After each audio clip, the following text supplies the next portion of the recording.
Hey everybody, it's Justin from Bitner and we have got a jam-packed episode for you here. We are going to remake the bottom half of our miter station. We already did the top in a previous video, so I'll link that below if you didn't see it.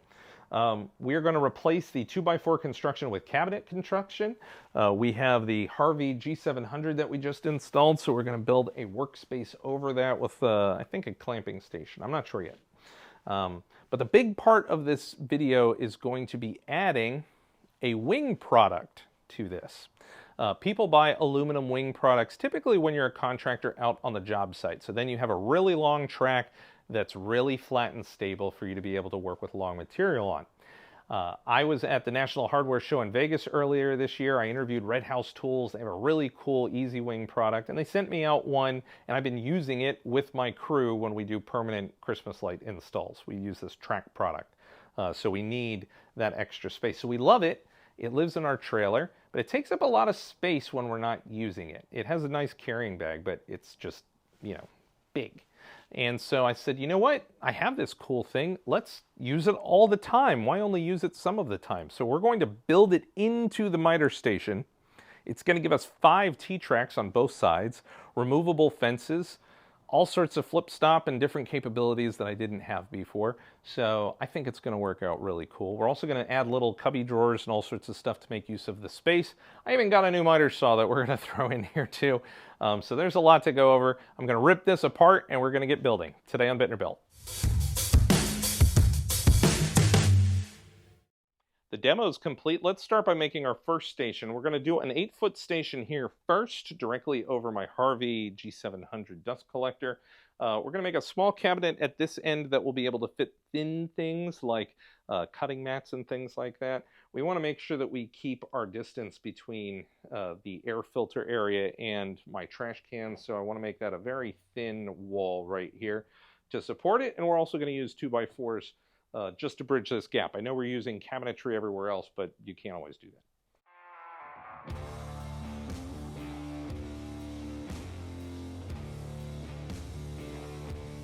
If you want to make things super easy on yourself, a self-leveling laser level is fantastic. You just line it up with exactly your first support that you put on here, and then it's going to continue it all the way around.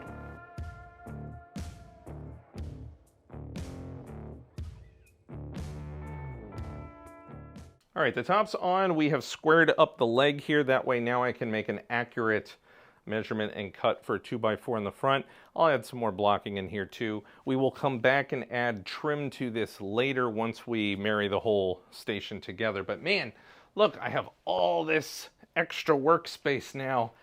I'm so happy. I mean, it's all because I got the G700 from Harvey that I can put my dust collector under here and just have more workspace on top of this. So sky's the limit for what I really can do here. Very excited to play with it. Now let's go ahead and take a look at my new miter saw with my Easy Wings. Okay, so this is my new miter saw. It is the Delta Cruiser, and the reason why I bought this is because it has the dual hinges here for its sliding compound action, unlike most that come with the dual steel rails. I just got it, so I don't want to talk about it yet. I want to play with it for a while. But what I have had for a while is these, and these are my Easy Wings from Red House Tools. If you watched my video when I was in Las Vegas this year at the National Hardware Show, this was one of the coolest things that I saw. I believe I called it, "This is a really sexy looking tool for the shops." Yes, I did, and it is. It is very cool. I got mine in blue, so that matches this saw. But it comes in a whole bunch of different colors and stuff.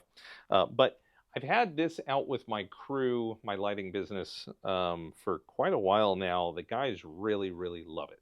And it is a phenomenal product, but it takes up a lot of space out in the trailer. It comes in a really nice carrying bag, so when it's not in use, it goes in the bag. But the bag's big. It takes up space. So, rather than waste that space, I figure let's utilize it here in the shop. It has so many functions and features that I want anyway.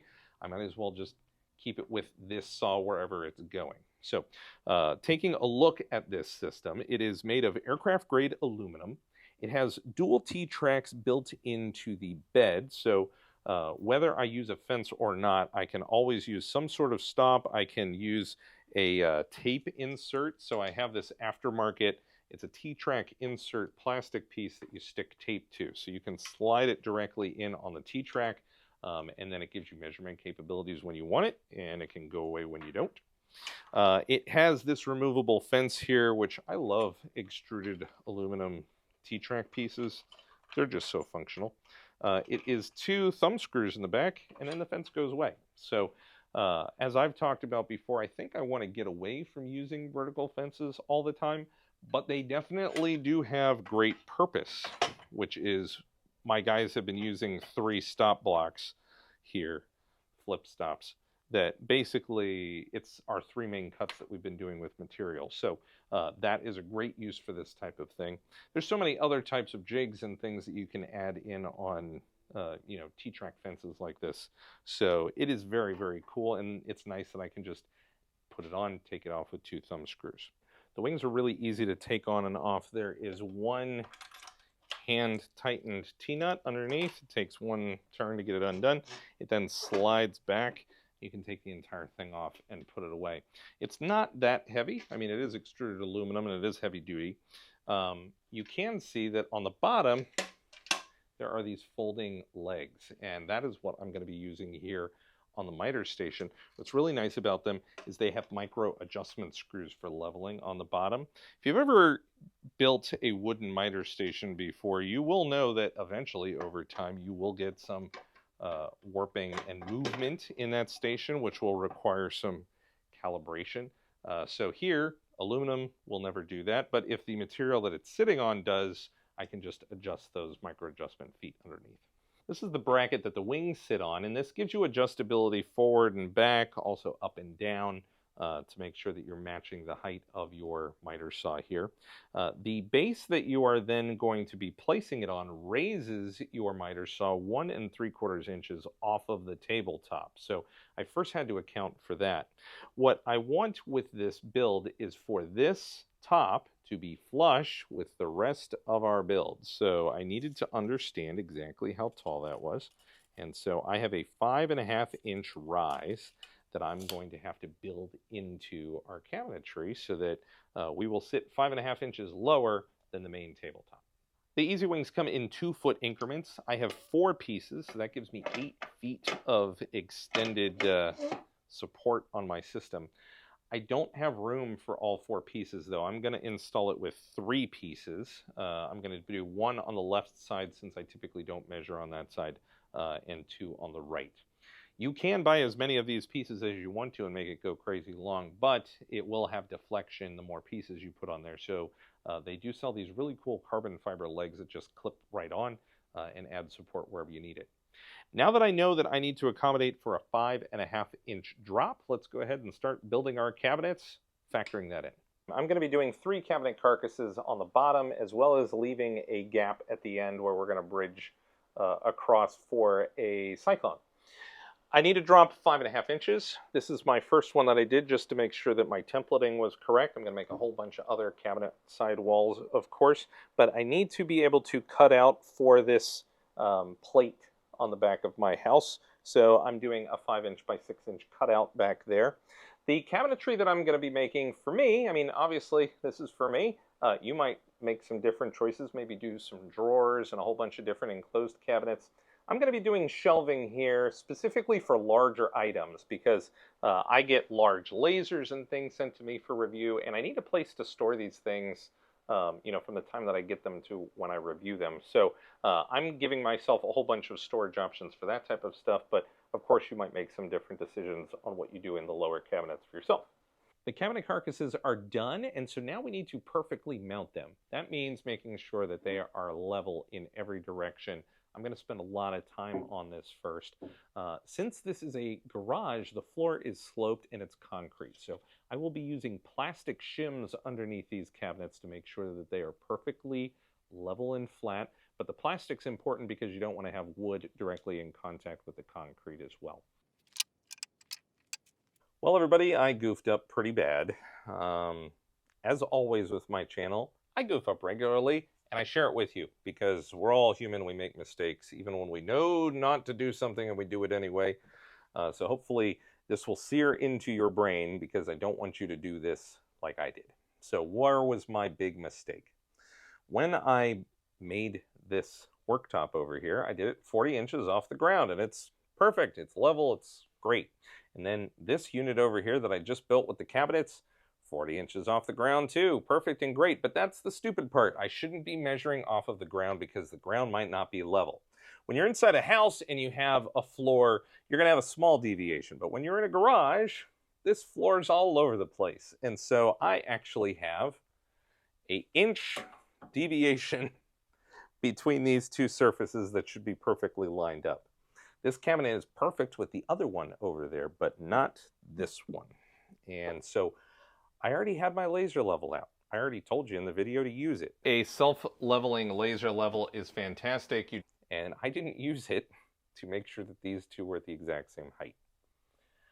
So now what I have to do is I have to take this one off the wall and raise it up. And that's because I'm perfect over there going onto my other work surface. I shouldn't mess that up.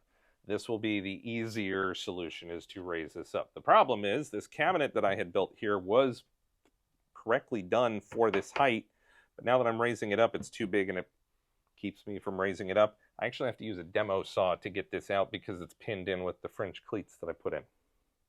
And I don't want to rip those out. So anyways, use a laser level. Use a laser level, use a laser level, especially when you're doing long, multiple items like this, because your floor might not be perfectly level. So I'm going to fix this, and when we come back in a second, everything's going to be great, and we're going to continue on the process. All fixed. I'm happy now. This was raised. I rebuilt this cabinet after destroying it, and I added a bridge plate here that connects the two work surfaces. So the next thing we need to do is put our miter saw here and the easy wings. And I need to calibrate those easy wings, put everything exactly where I want it perfectly. And that way I can measure for the surface behind it. So one of the main things here was that I want to have one solid surface, and the easy wings are part of that surface. So everything's going to be exactly level with each other. But when I make this raised surface in the back, I don't want to waste space. So we're going to make drawers that pull out in between the gaps of the feet of the easy wings all the way out, so that we're utilizing that space over there.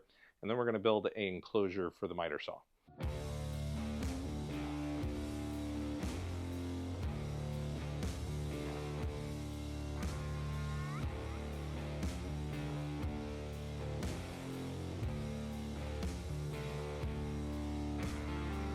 My easy wings are set. Now I need to build an enclosure around this miter saw to keep the dust under control. I will be making a custom dust collection fence.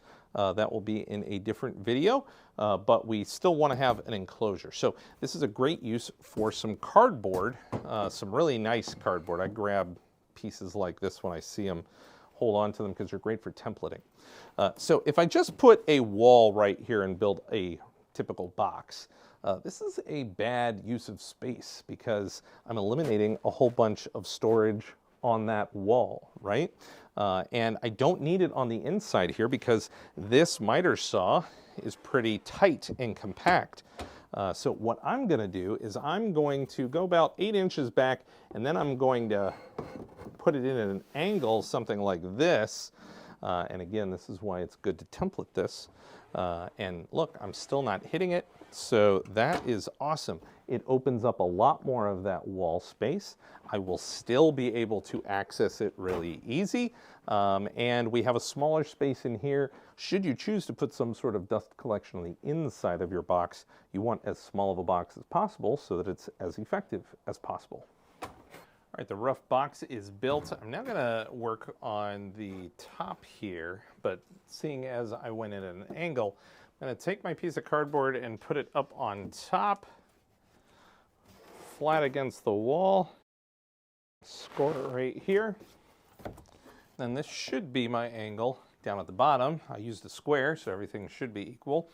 But doing it with cardboard first, I can play around with it a couple times. I want to cut out my piece that's going to go right behind the easy wings.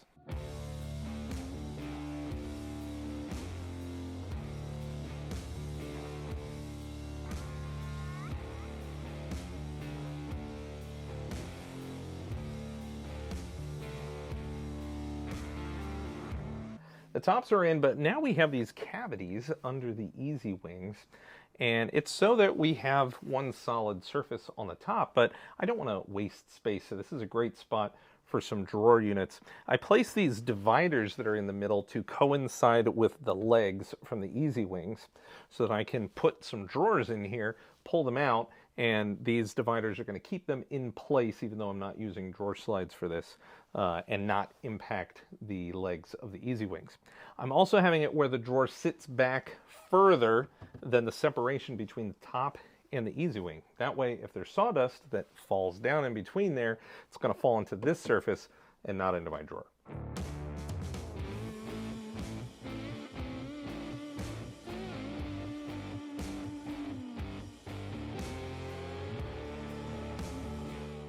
All right, we're going to stop this video here just because we've accomplished everything that I set out to do for this video. There's still more to come. The miter station's not done. Obviously, I have to add face frames and different things, but we're going to be adding in our ducting system next, and to do that, I have to crawl in the cabinets and do a whole bunch of stuff. So we're going to finish it up in that video. We're also going to be adding an enclosure with custom dust collection fences. So that'll be another video as well. But we accomplished what I wanted.